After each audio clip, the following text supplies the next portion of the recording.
Hello, everyone, and welcome to our final session of AJC Virtual Global Forum. My name is Belle Yoeli, and I have the privilege of being Chief of Staff to today's featured guest, our very own AJC CEO David Harris. David, it's great to be with you. And with you. Over the past 5 days, AJC has put on its first ever Virtual Global Forum, with thousands of people watching across the United States and from over 65 countries around the world. As many of you know, we were supposed to be in Berlin for our first ever global forum on European soil to mark the 75th anniversary of World War II. But of course, due to the COVID-19 pandemic, we were forced to cancel that historic event. And at AJC, we're all about making history, so we replaced one historic event with another. David, let's begin there. So much planning went to the global forum in Berlin, and then the pandemic happened. How did AJC transition to this virtual global forum, and what was the thinking behind this event? So you're right, Belle. So much planning went into the global forum in Berlin. In fact, it began in June of 2018 when AJC made history by taking our global forum to Jerusalem for the very first time to coincide with Israel's 70th anniversary. And it was a huge success by any measurement. And it was actually in Jerusalem then that we had the idea to consider taking the Global Forum to Europe in 2020 to coincide with the 75th anniversary of the end of the Second World War and the end of the Holocaust.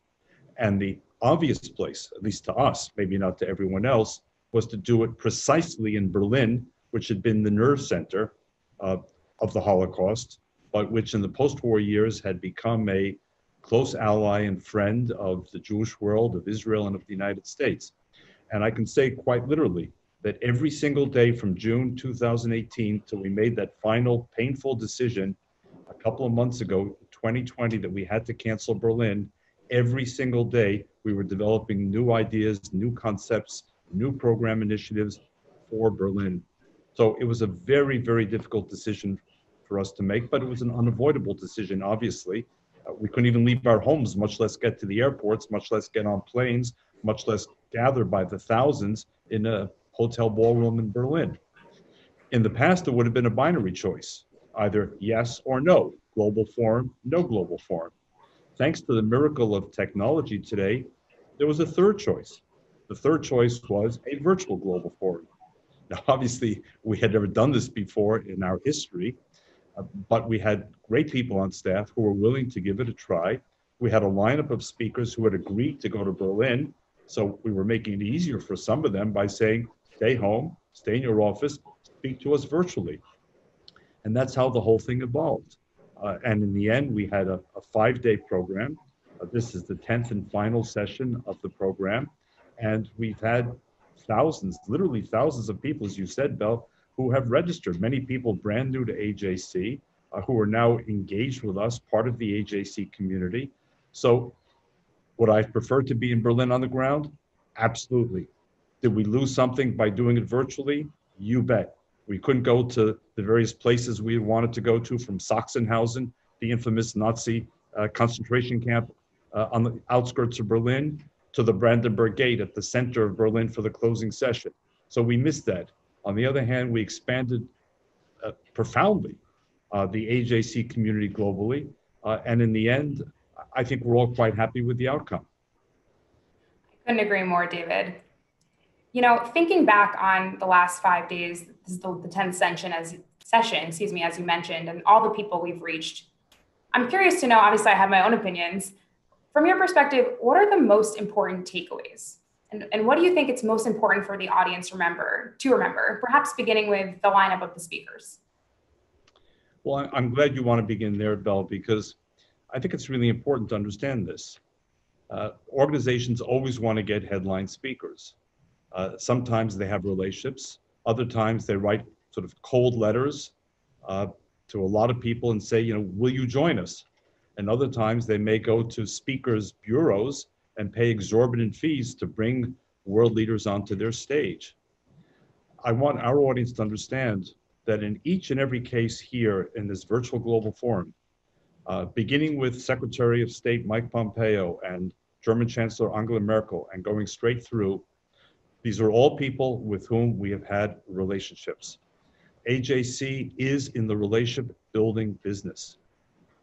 This is a trademark, a hallmark of what we do. We understand that it's about the long haul. It's about getting to know the people who make the decisions, who shape the opinions on the issues that matter most to us.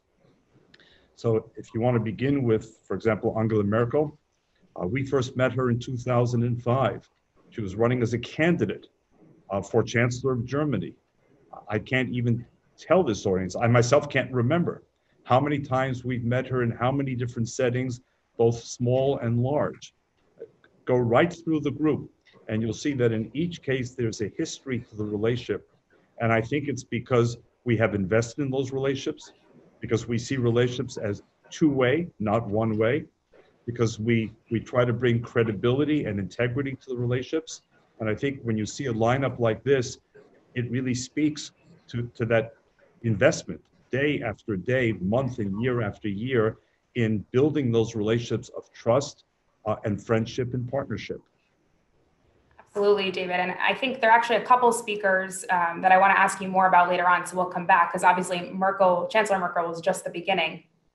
So you mentioned AJC's reach. And thinking a little bit more about that, I want to ask you specifically about the program and about the debates, because choosing this type of program, obviously, there's a reason behind that. In the 2020 election debate yesterday, we heard from KT McFarland and Tony Blinken, and they were so appreciative that AJC could have these types of frank exchanges, which they pointed out is pretty rare. Why does AJC put on these types of debates and these types of conversations, and why is that important? Well, there are several reasons for that, Belle. First of all, because we are authentically a nonpartisan organization. Now, that's hard to believe in today's world, I know that. And I know there are always people who are kind of looking for the evidence that we really tilt this way or that way, and they're kind of looking for the gotcha moment. But the fact of the matter is, we are not either right-wing or left-wing, Democrats or Republicans masquerading as Jewish activists. We are Jewish activists trying to understand how to pursue advocacy as nonpartisans in a highly partisan world. And debates are one of the centerpieces of that effort. They've always been a highlight of the Global Forum. This year, in fact, we had 3 very spirited debates. And it's not just because we're nonpartisan. It's also because we believe that dealing with complex issues is not simple. It's not a series of glib sound bites. It's about exploring and probing issues. Look, I first learned this lesson myself in high school.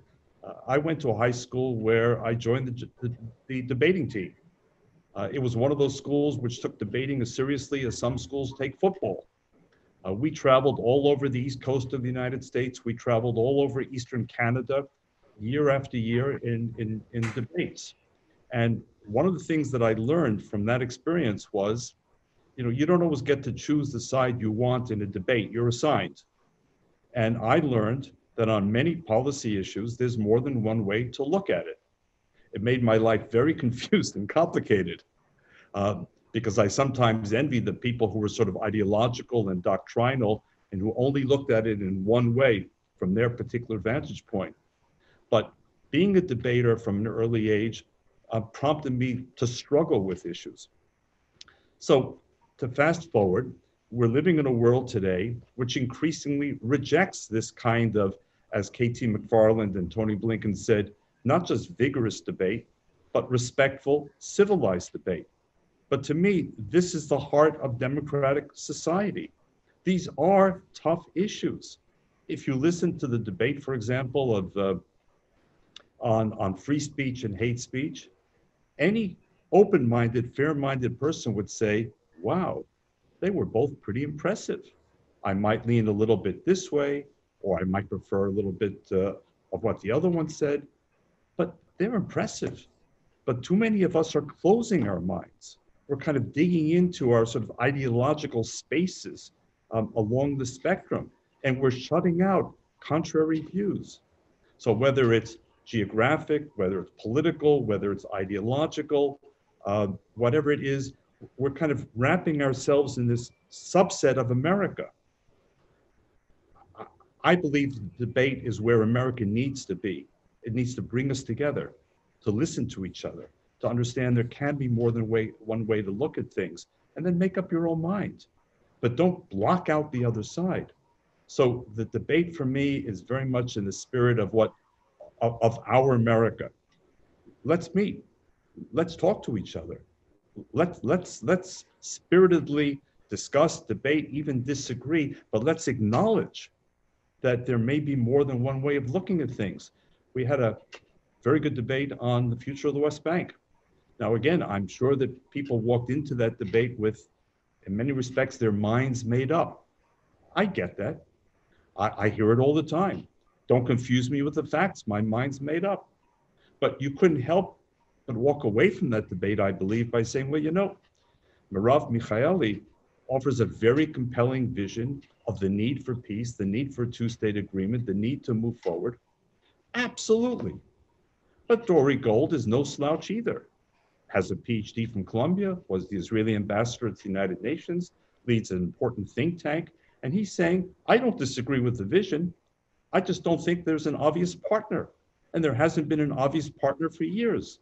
And it's not as if Israel hasn't tried. So all we're trying to do in the debate is to say, slow down with the ideological obsessions and open your minds, open your ears, open your eyes. There may be more than one way of looking at things. And let's bring ourselves together in the public square and not separate into our own kind of airtight, hermetically sealed intellectual zones. Thank you for that, David. I want to follow up on that briefly, because I know that no matter what the year is, no matter what global forum it is, there are always, obviously AJC is made up of people across the political spectrum, both our staff and our lay leaders who engage in our work. And we always get comments, how could you have, do you really want to have this person from the administration, or do you really want to have this Democrat or Republican? This year, we had Secretary of State Michael Pompeo in the opening plenary. And yesterday, we heard from Senator Cory Booker. Can you talk about the importance of that balance, following up on what you just said, and why we chose to include both of them? Absolutely. I mean, to us, it's obvious, but I understand that to some it's not. And in fact, we got a few emails questioning both. So the general line of Mike Pompeo was, I don't like the Trump administration. How could you invite a representative of the Trump administration at any point in time, much less in an election year? To which our response is, Mike Pompeo is the Secretary of State of the United States. He's in charge of American foreign policy. We at AJC have foreign policy interests. They begin with the U.S.-Israel relationship. They involve Iran. They involve global anti-Semitism. They involve the United Nations. They involve American leadership. Are we supposed to simply suspend our engagement with the American foreign policy decision maker because some people don't happen to like him or the party he represents? No, that would be an abdication of our responsibilities as an advocacy organization. We don't get to pick the Secretary of State or the political party that runs the executive branch or that rules the Congress. Again, we're not masquerading. We are authentic advocates. We cannot put aside our commitment to the U.S.-Israel relationship unless and until there's someone there that pleases everyone at the State Department or in the White House or in the National Security Council. And similarly, we got a couple of emails from folks saying, well, why did you invite Cory Booker? It's an election year. Oh, and by the way, Cory Booker did not oppose the Iran nuclear deal, which was so important to some of us, they say. And our answer is, we disagree with Cory Booker on the Iran nuclear deal ourselves, by the way, but so what? Cory Booker is a very important senator. He has a very powerful message to convey right now that needs to be heard on race relations and the search for racial justice in America. There's no party test. There's no ideological test. There's no purity test. If that's what you want, then go look for an organization that is monochromatic, that fits exactly your worldview. And then you'll hear this kind of repetitive reinforcement of everything you believe. That's not AJC. That's not the world in which we want to live. We have great respect for Mike Pompeo. That's not a political endorsement, but he's our foreign policy chief. And he was gracious enough to find time to speak to AJC, by the way, as he did in 2019 as well, and in private meetings in between. And Cory Booker, doesn't entail an endorsement, but we need to hear his voice. It's an important voice. There are 3 African-American senators in the United States Senate today. He is one of the 3. We know him well. We've cooperated with him on a number of issues. We need to hear his voice. And those people who say, we don't want to hear Mike Pompeo, we don't want to hear Cory Booker because we don't agree with them on A or B, I think are missing the whole point of what AJC is about and what advocacy is really about. So David, we've discussed reach and the quality of speakers, and we've discussed AJC's fierce nonpartisanship and our independence. I want to talk about another word that I know is very important to you, and that's vision. What were you hoping to achieve during the Virtual Global Forum? And what in your mind are the specific segments that show how AJC is moving the needle forward on our advocacy work? So I'd like our audience to understand that there was a design to all of this. And what people saw over the last 5 days was not just some whim of ours that, well, gee, this is an interesting issue or that's topical. When people saw, for example, the German Chancellor, the German Foreign Minister, and the German Defense Minister all speaking to AJC in the course of our global forum, that is the outcome of nearly 70 years, 7 decades of AJC's decision to engage with post-war Germany. That was not an easy decision, far from it. It was an extraordinarily difficult, painful decision against the backdrop of the Holocaust. But it was the right decision that those who preceded us made, that we had to connect with Germany. Germany was simply too consequential to shun or isolate or ignore. So when people saw that the friendship that Angela Merkel, for example, expressed for AJC, she understood, and by the way, I think she said it in her remarks, we always remember that you were the first Jewish organization to engage with Germany, and we saw your decision to go to Berlin as a reflection of that 70 years of growing friendship. So that's one example of a vision and the business plan, if you will, that goes along with the vision, because visions are great, but they're headlines. At the end of the day, they're simply words. Unless they're matched by sustained implementation, they're going nowhere. Or take, for example, another very powerful moment in the opening session with Dr. Mohammed Al-Issa from Mecca, Saudi Arabia, speaking on behalf of the Muslim World League, that's been described by many as the most influential Muslim organization in the world, potentially. Now, he didn't just show up. With him, we began an engagement a couple of years ago as part of a larger vision, Bell. And that vision was and is, we must make the 21st century a century of writing a new history in the ties between the Muslim and the Jewish worlds. AJC has always, since our founding in 1906, been an interfaith trailblazer. In the 20th century, the focus was largely on the Christian world, and in particular, the Catholic world. And our efforts over many, many years culminated in the remarkable decision in the Vatican in 1965. After centuries and centuries and centuries of the deicide charge and all the consequences of the deicide charge for the Jewish people, to abandon the deicide charge and usher in an entirely new chapter in Catholic-Jewish relations. It was an extraordinary moment for the world and for AJC, which had invested so many years. Now, there is no Vatican in the Muslim world any more than there is a Vatican in the Jewish world. But we understood that we need to probe, to explore, to engage. Who are the people, who are the organizations with which we can work? And Dr. Mohammed Al-Issa and the Muslim World League today is exactly one of those leaders and institutions with whom we can, should, and must work. We went together, as those who saw the session heard, to Auschwitz in January. It was a memorable, extraordinary occasion. And this was the next step in which he spoke to thousands of our participants in the AJC Virtual Global Forum. There are more steps to come. And on the national level, we launched the Muslim Jewish Advisory Council in 2016. That has spawned local Muslim Jewish advisory councils. So again, it's part of a larger global vision. And I'll give just one more example for now.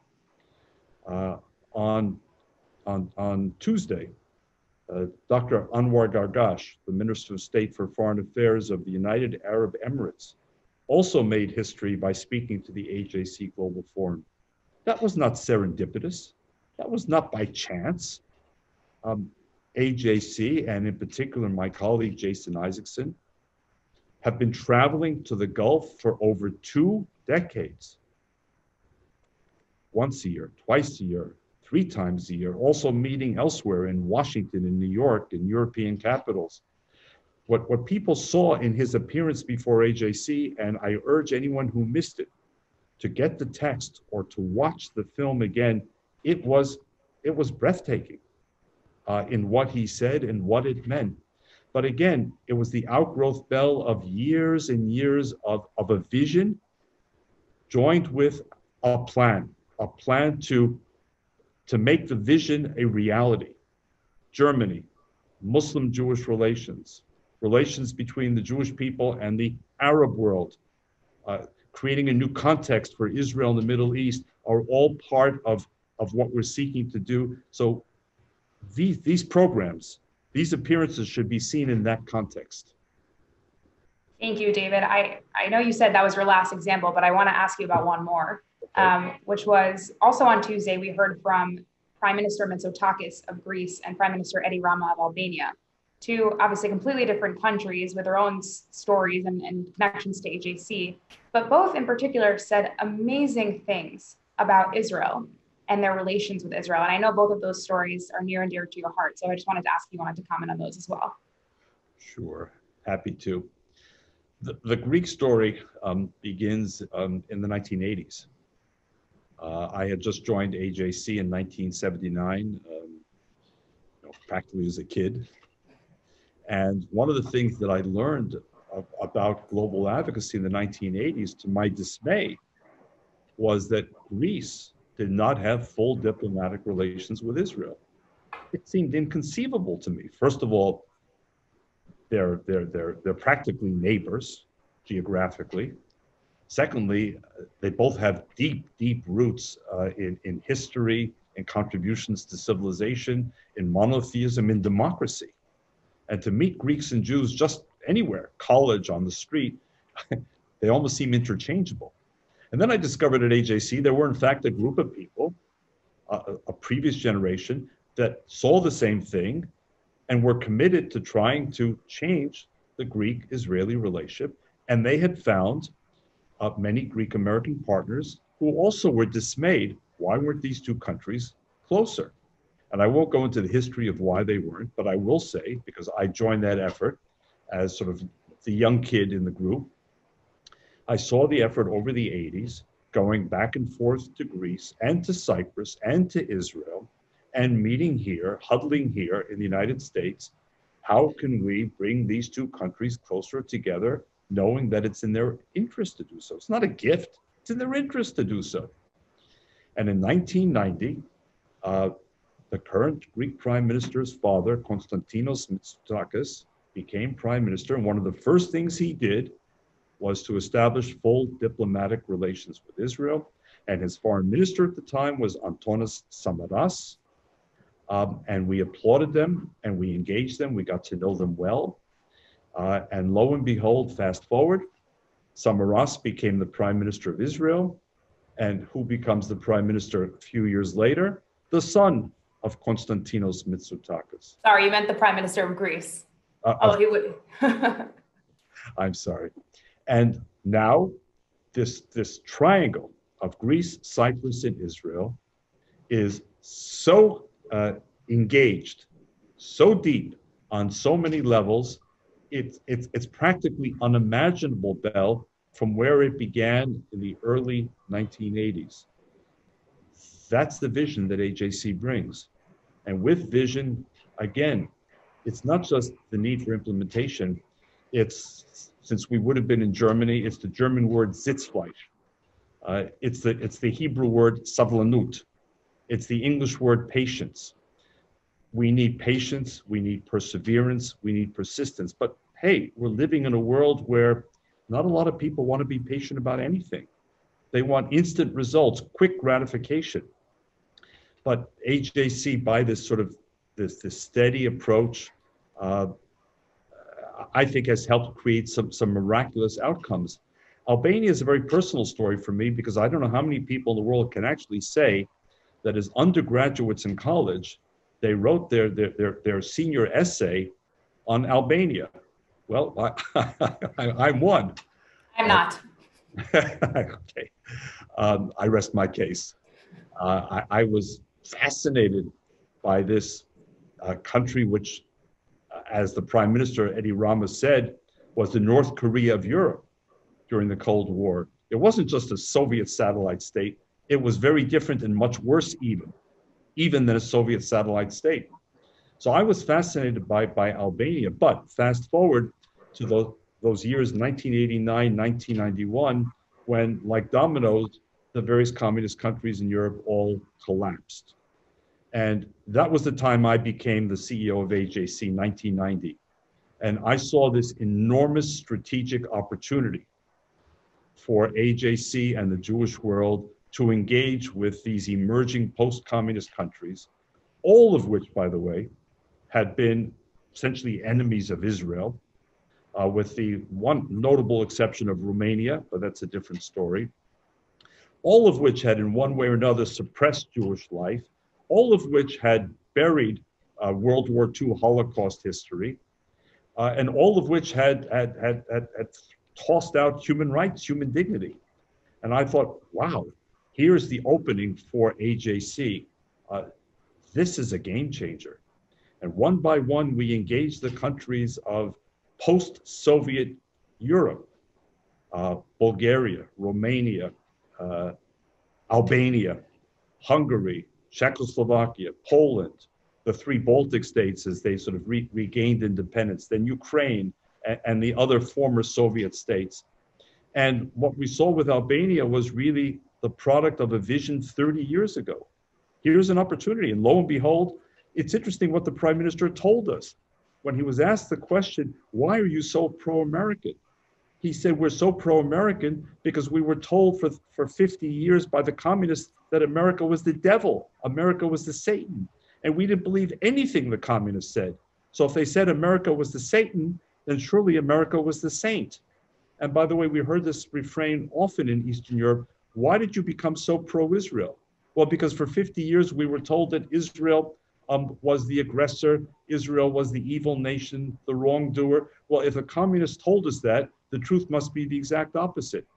And so we saw this remarkable period in the last 30 years. And again, AJC was at the center of trying to reimagine this, or to use your word, to revision this. Thank you so much for explaining that, David. And I want to say to our viewers that all of the segments that David just mentioned are available on the Global Forum website, www.ajc.org/Global Forum. So if you missed any of that, you should definitely catch up. David, I want to, moving forward, we talked about everything that happened this week and your vision and AJC's vision on what we tried to accomplish. You are known as a guy who likes to think ahead. That's why I'm focusing on vision. You are a visionary. And I have to ask. Don't ask me for stock tips, or I'll put it differently. Listen to what I say, do the opposite, and you'll get rich. So okay, if you say so. But I hold my point. I maintain that you are a visionary. And I have to ask you, looking around the corner, what is next? What's on the horizon? There's a lot happening in our country and around the world. Are there any new big ideas churning there? AJC is a kind of, I'd like to think of as a think tank of new ideas, innovative ideas, necessary ideas. And I think right now there's one sort of central point of focus, Bell, in addition to everything else we've talked about. And we refer to the session with Senator Cory Booker and the issue of race relations and the larger question of America's health and well-being right now. Again, people live in their partisan spaces. I get that. People are divided and fractured. And America is as polarized as I can recall since the late 60s, early 70s, which was the last time that I can remember a country that was as confrontational, as deeply divided, as angry, as despondent. So I think that for us, our focus, sort of the frontier, is how can we help address the compelling issues in America today? Because at the end of the day, whatever our camps may be, I'd like to think we're all Americans and we all have a stake in trying to ensure that this country moves forward, continues to aspire to fulfill its progress, acknowledge the mistakes along the way, remedy the shortcomings. And we've seen once again in recent weeks and months that as much as we've accomplished, we still have a long way to go. So for us, this is the frontier. Last year at the Global Forum in 2019, again, maybe sort of employing some of those prophetic elements, we made two big announcements. The first announcement we made, together with the help of several members of Congress, Brenda Lawrence, Debbie Wasserman Schultz, Will Hurd, Lee Zeldin, and others, the Congressional Black Jewish Caucus was announced and launched. And boy, was that the right decision at the right time. And boy, has that served us well in the last 12 months, including just a few days ago when the caucus convened, 20 members of the caucus to engage with both Black and Jewish organizations to discuss and seek ideas for how to go forward in addressing, confronting, and repairing our nation, and especially the deep racial hurt and wounds that are so obvious today. And the second big announcement was the community of conscience. That essentially what AJC was saying in forming the community of conscience was and is, we stand for values. We may be nonpartisan, but don't confuse nonpartisanship with an absence of values. We may not endorse or oppose candidates for office because legally and temperamentally, that's not what we're supposed to be doing. But we have core values, and we will defend those core values as vigorously, as smartly, as proudly as we can. And the first core value is we believe in democracy, real liberal democracy, not the sham democracy of illiberal democracy or the socialist democracies of East Germany, because they call themselves democracy. Democracy, the rule of law, the protection of human dignity, the defense of pluralism, of the fabric and fiber of what this country is and must be. We're there to stand for it.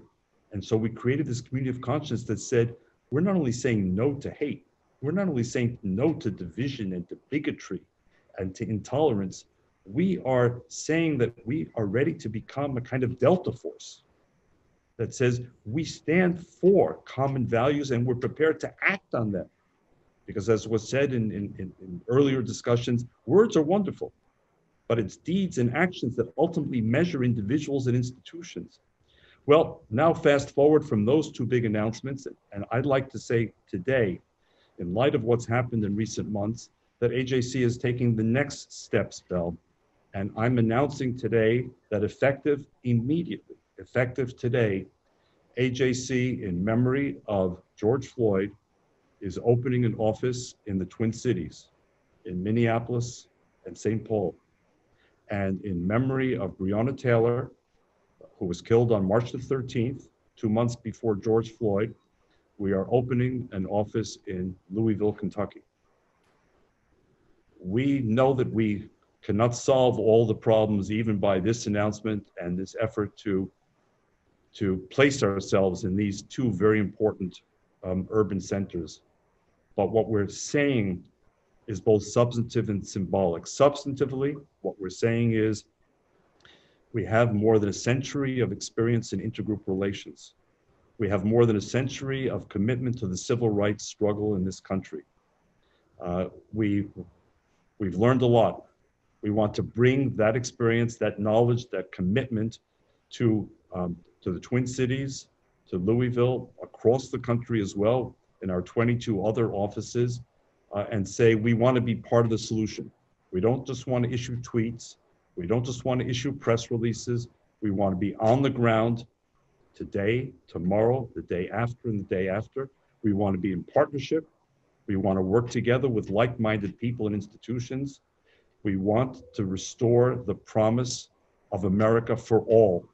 And we're not going to sit idly by while for 8 minutes and 46 seconds, an American citizen, a fellow citizen, is struggling to say, I cannot breathe until the last breath is taken out of him. We want to restore the breath to America, even if we can't restore the breath to George Floyd or Breonna Taylor. David, thank you for sharing that most welcome and very powerful news with us. It's an exciting and important new chapter for AJC. I want to ask you briefly, moving away from the domestic, obviously still very important. You had alluded earlier to Muslim-Jewish relations as one of the highlights of the Global Forum and the next step continued step for AJC looking forward. What's next in that realm? Well, this, as far as I'm concerned, Belle, is going to be a decades-long effort. And here again, we're going to have to kind of fight against, in some respects, what the Germans call the zeitgeist, the spirit of the times, which is, always on the lookout for quick solutions. We want to lose 50 pounds in 5 minutes. We want to learn to speak a foreign language in 24 hours. We don't necessarily want to invest the time and effort that's needed. But we can say, from the front lines of interfaith relations at AJC, that to build an enduring, productive, cooperative, forward-looking relationship with, in this case, the global Muslim community is our highest priority, but it's going to be a challenge for months and years, and I dare say decades to come. Because, maybe at the risk of stating the obvious, number one, as I said earlier, like the Jewish community, the Muslim community is decentralized.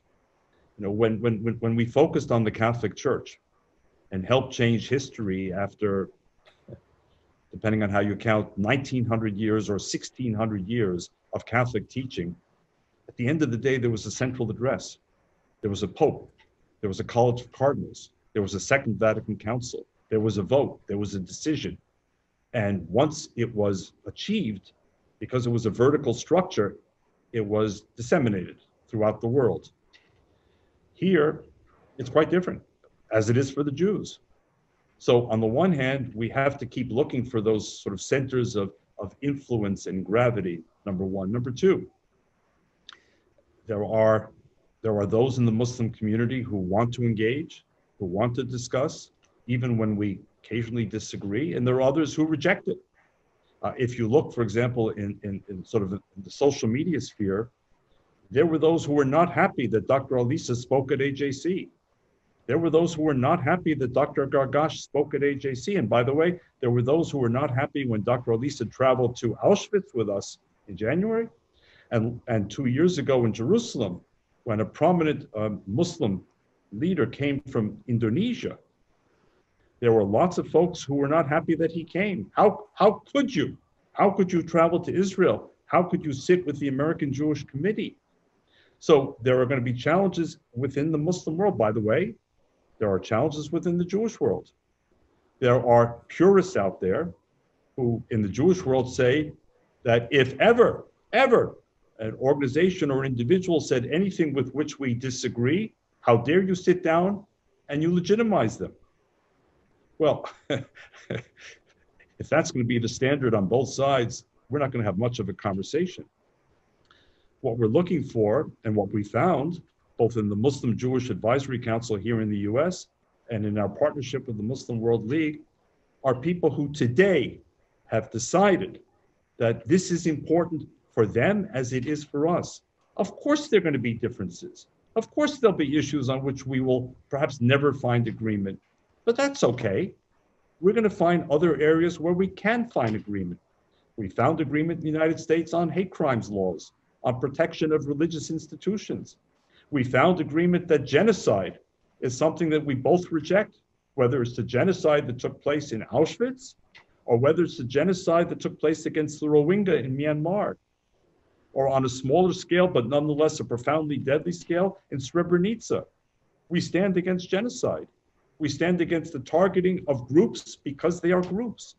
So let's focus on what we can agree upon and not let the naysayers try and have a veto on this relationship, either from the other side or frankly from our side. But lastly, again, this is going to take a lot of resilience and perseverance to make this work. But as I think about the 21st century, Bell, and what the future holds for the Jewish people, engaging with and writing a new chapter with the Muslim world is as high a priority as I can think of. Thank you, David. I want to ask you two more questions because I know our time is running out. Both reflect kind of on the past, present, and future, which is so much a part of who you are, what this conference was, and what AJC is. As illustrated through our Holocaust Remembrance segments this week, which were the first segment in each plenary, we very much at AJC and you focus on the importance of history. Why does history matter so much to you and to this organization? How did that play out this week? And why does it matter for the future of our work? I don't know how to telegraph an answer, knowing that I don't have all the time in the world, Bell, but I believe that history is not just important, but essential to an understanding if anyone is going to be involved in international relations or public policy. You know, there's a kind of conceit among some in every generation, including currently, that what happened before us is irrelevant. You know, it's all the kind of talk, either nightmarish talk or nostalgic talk of our parents and grandparents. But, you know, we were born with a clean slate and nothing that happened before us really matters, and we're going to go forward. And I've learned in my lifetime that that kind of conceit is misplaced. It's that kind of youthful arrogance that I guess all generations can be accused of at some point. History does matter. It matters because there are lessons to be learned from history. So for example, I heard recently about a debate, I was not present for it, between an older and a younger Jew, and apparently the subject of Iran came up. And the older Jew was worried about the threats to annihilate Israel. And the younger Jew apparently kind of poo-pooed it, said, oh, there you go again with your Holocaust obsession. When are you ever going to get out from under that preoccupation of the Holocaust? Well, again, I was not there, but what I would have said in that situation was, you know, if you knew history, then you knew that Adolf Hitler, when he was sitting in the Landsberg prison in 1924 and 25, he wrote a manifesto called Mein Kampf, in which he laid out much of what he intended to do if he ever got power. And when he actually got power in 1933, lots of folks dusted off Mein Kampf and said, you know, words, meaningless. Now he's in power. Things are different. And guess what? Guess what? He meant every last word of what he said. And he came close to implementing the final solution of the Jewish people. So when Iran today says openly, our goal is a world without Israel, I take them seriously. And yes, maybe it's because I was informed by earlier episodes of history, including the most tragic episode in Jewish history, the Holocaust. So some will accuse me of, oh my God, Harris also has a Holocaust obsession. Well, I happen to have a Holocaust obsession because I'm the first person in my entire family born after the Holocaust and without a Holocaust story. But I have a Holocaust obsession as well because, for God's sakes, we have to learn history and its lessons. But And there's a big but here. There are two pathways to pursue, Bill. The first is to become paralyzed by history. Meaning, for example, you know what? They've always hated the Jews. They will always hate the Jews. It takes many forms. The Holocaust was only the latest. There were the ghettos. There were the Inquisitions. There were the pogroms. There were the yellow badges even before the Holocaust. There were the forced conversions. There were the kidnapped children. There were the expulsions from country after country. So nothing has ever changed. Nothing will ever change. And you become paralyzed, a prisoner of history. AJC has tried a different path, which says we must be students of history. We must try and understand and learn the lessons of history, but never become paralyzed by history.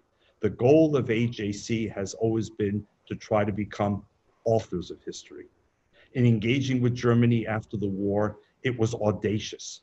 In engaging with the Catholic Church and trying to help change its teaching, it was audacious. In engaging with the Muslim world and trying to say, let's pursue a different path, it was audacious. In trying to imagine a Greece that was not anti-Israel and anti-America, but pro-Israel and pro-America and friendly to the Jewish community, it was audacious. So history, yes, as a guidepost, as a North Star, surely, but not as a paralyzing factor in our lives. That, I think, is where AJC sets itself apart. Thank you, David. And it's very fitting for our last question, because I was going to say that those who have known you much longer than I have often comment to me about how you are just as passionate now as when you first started your career, when they've met you 20 or 30 years ago. And I think in that most recent question, you very much demonstrated that. So for our last question, what is it that explains that passion that you so clearly have, that drive that you have, and obviously that AJC has and fuels AJC? Well, I think the answer, as always, begins with one's personal biography. You know, there's the old expression, where you stand depends on where you sit. Well, where I sat was surrounded by Holocaust survivors. My mother, my father, the other members of my family, everyone in my family older than me had stories to tell. And by the way, the stories did not begin with the Holocaust. They began in the case of much of my family in communism, in Lenin and Stalin, and before that in Tsarist anti-Semitism.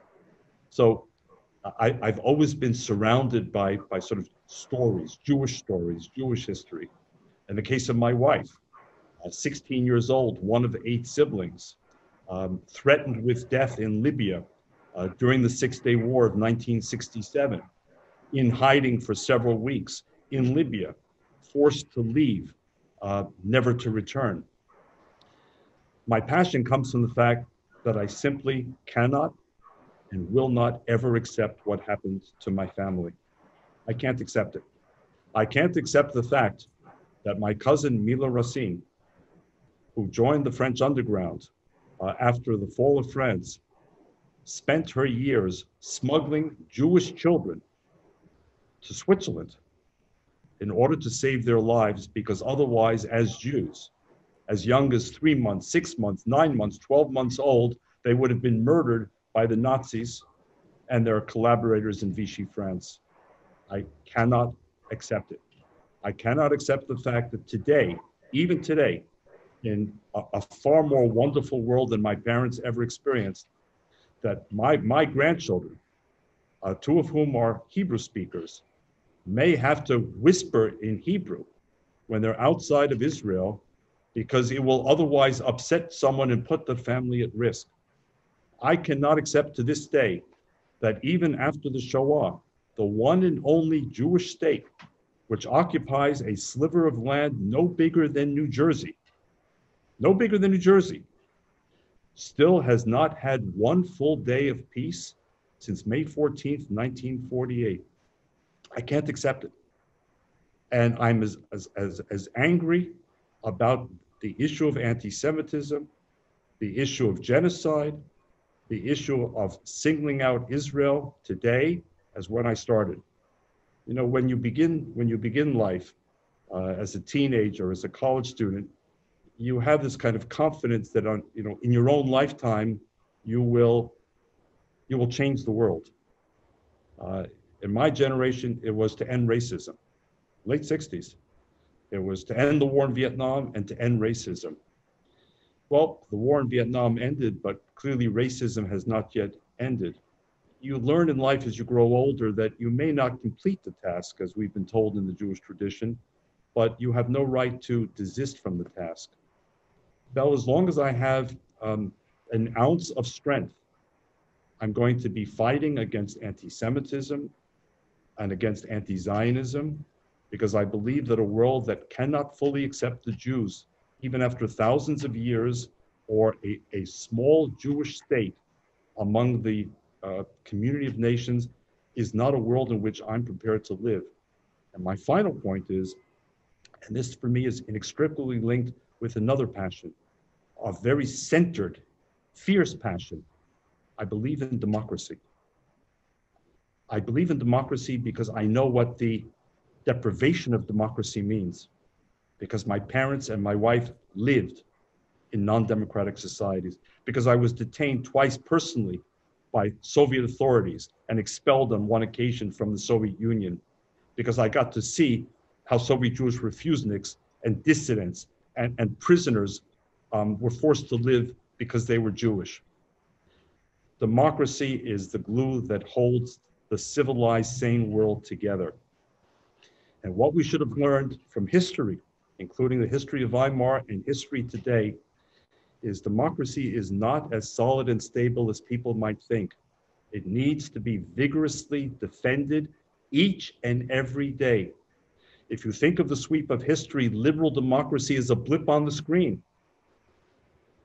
So whether it's fighting for real democracy, real rule of law, real equal opportunity and equal protection, whether it's fighting for Israel's right, and this is not a vote on annexation, this is not a vote on a political party, this is a vote on Israel's fundamental right to exist in peace and security in the community of nations. And as long as anti-Semitism exists, I'm not going to sleep well. And I'll just end with one comment that an AJC member said to me, which I guess brought a smile to my face, even though it was quite true. She said to me, David, I sleep much better at night because I know that you don't sleep. As long as democracy is threatened and human rights are trampled on, as long as my grandchildren's future as Jews is still up in the air, and as long as Israel has not achieved permanent peace, the passion will never be extinguished. David, I lied. I have to ask one more follow-up question because you just made such a strong case for who you are, but not a case for who you are, explaining who you are and where you come from, and also what AJC is and who we are because you've led AJC for 30 years. So what is it that you want the audience that's viewing right now to remember and to do as follow-up as we leave Global Forum? What I hope, Belle, is that people will remember this virtual global forum and remember this encounter with AJC. Some of them are veterans of AJC. Some of them are brand new to AJC, brought together by this virtual global forum. I want them to understand that there is an organization which has the reach and the access to decision makers, not because we necessarily like or endorse them, but because they affect our world and our interests. We have the independence so that we're not acting reflexively or robotically, we're acting independently and thoughtfully. We have vision, we try to look around corners, we try to look ahead, and we have the resilience and the sustained attention to say, no matter how long it takes, what it takes, we're there. If it takes decades, we're there. And if it takes new thinking, like the opening of offices in the Twin Cities or in Louisville after the tragedies of May 25th and March 13th, we're going to be there because we're 114 years old, yes, but we're not arthritic. We're nimble, we're flexible. We've reinvented ourselves on more than one occasion as an organization. And I want people to remember as well that You know, as individuals, there's a limit to what I know I can do. I won't speak for others in the audience, but I suspect I'm not alone. I have no illusion. I can't speak to Angela Merkel myself. I can't speak to Mohammed Alisa myself. I can't speak to Mike Pompeo myself, or Benny Gantz, or Kyriakos Mitsotakis, or Cory Booker, or Eddie Rama of Albania. I know this. I need a platform. Those of us who care need a platform. We need a platform to engage the world. We need a platform to present our best selves, our best case, our best arguments in order to defend democracy, ensure Israel's rightful place in the world, and oppose any manifestation of anti-Semitism or racism, anything that scars the promise of democracy and human equality for all. I'm enormously proud that on the most iconic symbol of America, the Liberty Bell, what are the words that were chosen? They were the words of Leviticus from the Hebrew Bible, proclaim liberty unto the land and all the inhabitants thereof. That's our tradition, that's our DNA. And in today's world, I believe that AJC is the most sophisticated vehicle across the United States, around the world, to not only confront the challenges and oppose our enemies, but to seize the opportunities and develop new initiatives that will engage the world. We are stronger together. We are stronger together. Let AJC become our glue. Thank you so much, David, for those inspiring words and for your leadership and your candor throughout this entire conversation. I think you've made it clear to our audience what's at stake, both for the Jewish people and for the world, for that matter. To everyone watching us today, if you'd like to make a donation to support AJC's vital work that David just described, you can go to our website to visit ajc.org/give. And we very much appreciate your contribution and hope that you feel part of the work that we're doing. I want to thank you all for tuning in again, and I want to stress that after Virtual Global Forum, we hope your journey will continue with AJC. Our work continues and there's much to be done, and we need all of you to make that possible. Following Global Forum, we'll continue with our Advocacy Anywhere programming, AJC's online platform that enables you to learn and engage with advocacy from wherever you are. Our next program will be on Tuesday, June 23rd at 12 p.m. Eastern, and will feature a conversation with Madeleine Albright. To learn more and to register, you can visit ajc.org/advocacyanywhere. And finally, AJC Virtual Global Forum has almost concluded, but not just yet. Stay tuned for a very brief closing touch that you won't want to miss. And thank you again for tuning in.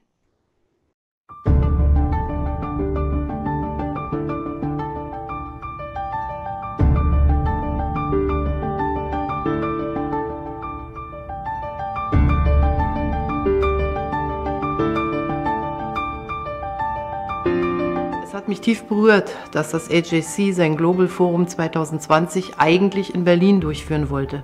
Ausgerechnet in Berlin.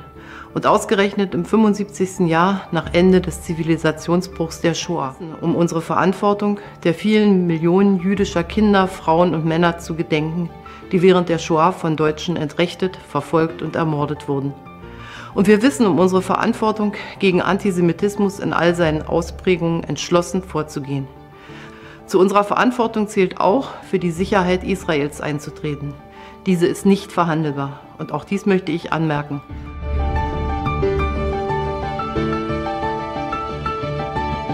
في ذلك اليوم والذي لا ينسى وقفت مع إخواني المسلمين واليهود متحدين وقلنا بكل عزم لن يحدث هذا مرة أخرى إن شاء الله تعالى.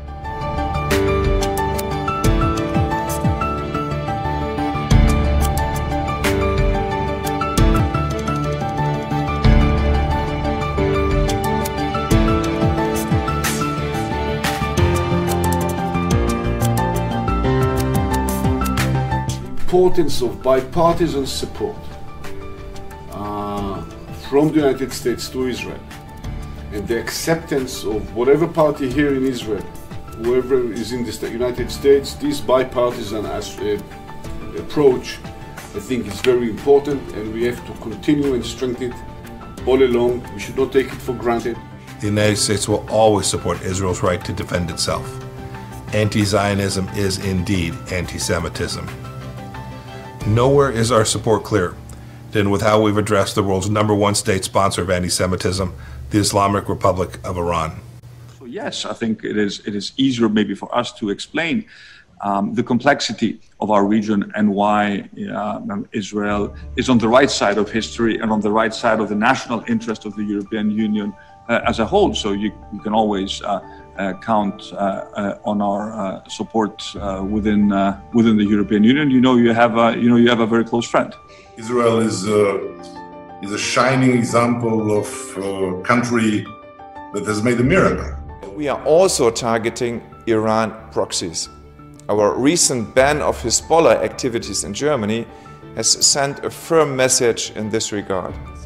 Müssen wir unsere Zusagen in der NATO und in der EU einhalten, auch wenn jetzt durch Corona der Druck auf unsere Haushalte wächst. Aus der Gesundheitskrise darf keine Sicherheitskrise werden.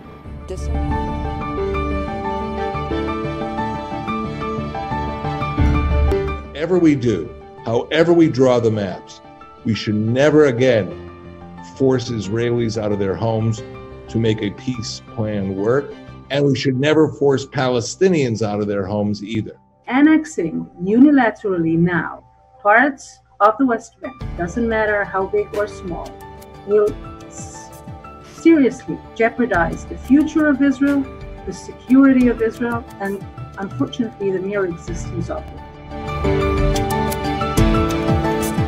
In order to stop this curse that we have right now, which is unrestrained dissemination of hatred on the internet, is to put a certain accountability on the gatekeepers. Jews, for racial minorities, for women, for sexual orientation minorities, anybody who has traditionally been marginalized or disempowered. The single greatest engine for overcoming that inequality is robust freedom of speech. Not one of the big challenges that we face going forward, whether it's climate change, mass migration, technological disruption, or pandemic disease, can be met by any one nation acting alone, even one as powerful as the United States. Deeds or words? You know, the words sound great, but if you don't have leverage, if you don't have economic power, and the United States is never going to be in the position that it was in the immediate post-war period. The Chinese plan to be in that position. So again, deeds, not words.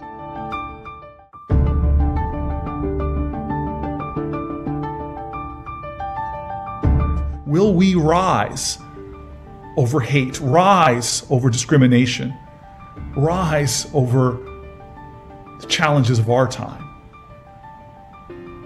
If not now, when? This is the moment. I look at all these EU issues, it's even more important that we can count on a reliable relationship with the United States built on trust. Europeans understand and agree with the United States on the threat of Iran. I think where there are divergences of views are on how to get there.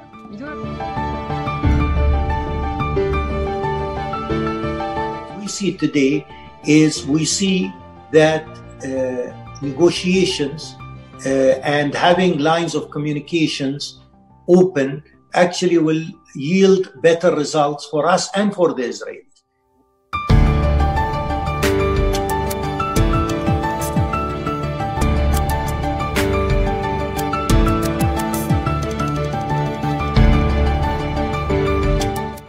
كما أود أن أشيد بجهودكم الدؤوبة وتفانيكم لإعادة بناء العلاقات الإيجابية بين المسلمين واليهود، وهذا دليل على القيم الرفيعة للجنة اليهودية الأمريكية. And I think this sort of building an understanding where we agree that there are areas that can be connected, and then there are areas that there are differences, and what is the best way to try and bridge these differences. The AJC has been really remarkable Dabei ist es gut zu wissen, auf Partner zählen zu dürfen. Starke Partner, wie wir sie auch und besonders im AJC finden. Ich bin Ihnen von Herzen dankbar für Ihr unermüdliches und vielfältiges Wirken für Frieden und interreligiöse Verständigung. And in today's world, I believe that AJC is the most sophisticated vehicle across the United States, around the world, to not only confront the challenges and oppose our enemies, but to seize the opportunities and develop new initiatives that will engage the world. We are stronger together. We are stronger together. Let AJC become our glue.